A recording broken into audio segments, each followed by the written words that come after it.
Welcome, Portfolio Kings. Today we're going to take a look at the broad market using SPY, Qs, and the Russell ETF. We're also going to take a look at a few stocks which are setting up for potentially huge moves to the upside. If you guys are interested in these types of broad market updates, be sure to check out our trading group where we post much more comprehensive and frequent updates.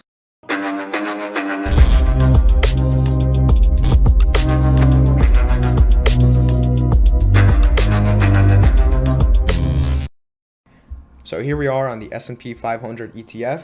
We have been trading within this expanding wedge since December 2020, and this has defined the dominant trend pretty much. Today we managed to break out into new all-time highs. This is typically a very bullish signal, and we also have plenty of room until the supply line of this expanding wedge. So looking at the MACD and the RSI on the daily time frame, we can see that both oscillators are starting to diverge, given that we have formed new all-time highs.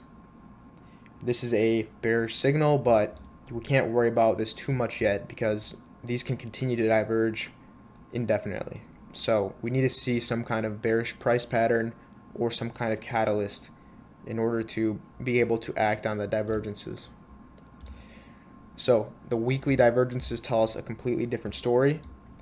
We have pretty much no momentum coming into new all-time highs, and it could be a few weeks before we see any momentum, any significant momentum, and we are most definitely diverging on the weekly time frame. So this gives me kind of a worrying outlook, but we'll see how this plays out when we check out the other ETFs. So taking a look at QQQ, we see two bearish harmonics that played out nicely, and now we are playing out an inverse head and shoulders. So the target on this, given the measurement of the shoulder, would be pretty much the previous highs. So there isn't too much room for this head and shoulders, but if we can break out past the highs, that'd be a bullish signal. So we are lagging behind SPY a little bit, but the Qs are bullish as well, except for these divergences once again. So we got to keep an eye on that.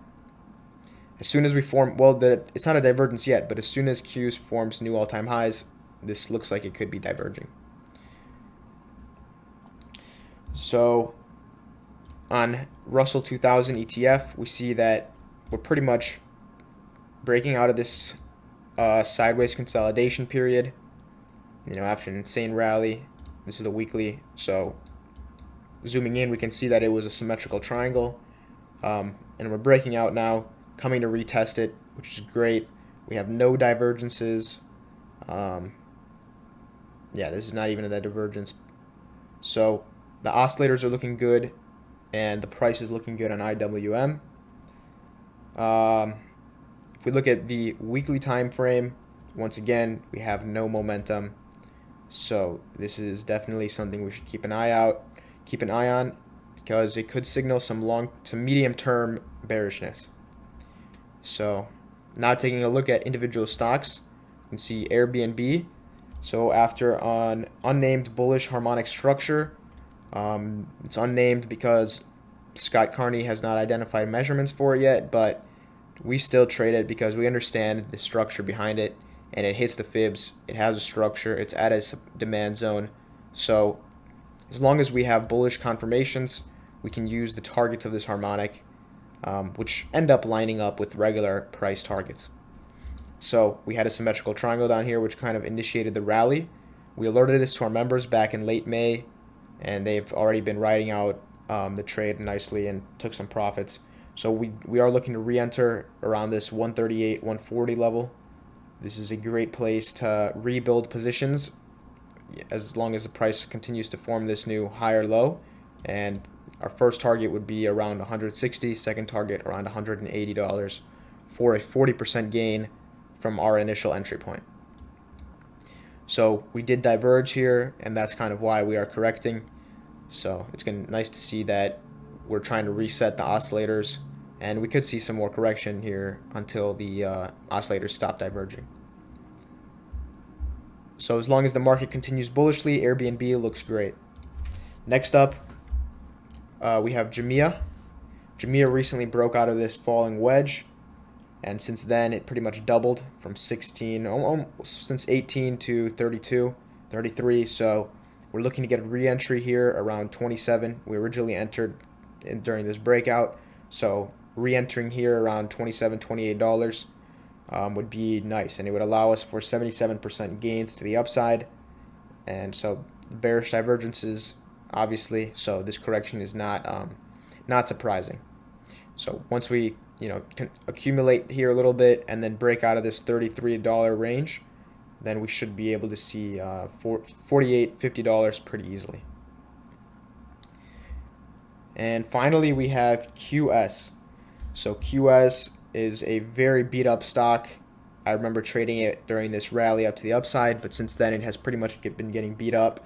But now that it's come down to these value levels, value areas, we did initiate a position on it back at $25 based on another kind of unnamed harmonic structure, but it also had a falling wedge within it. So this is, we built positions with shares down here, and once we can get some momentum, we would definitely be looking to get some call contracts to see how they do.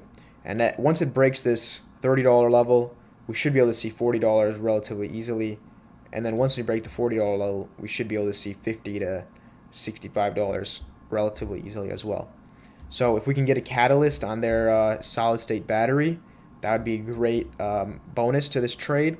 And that's kind of what we're looking for. So accumulating shares is what we're doing here, so we don't have to deal with theta decay.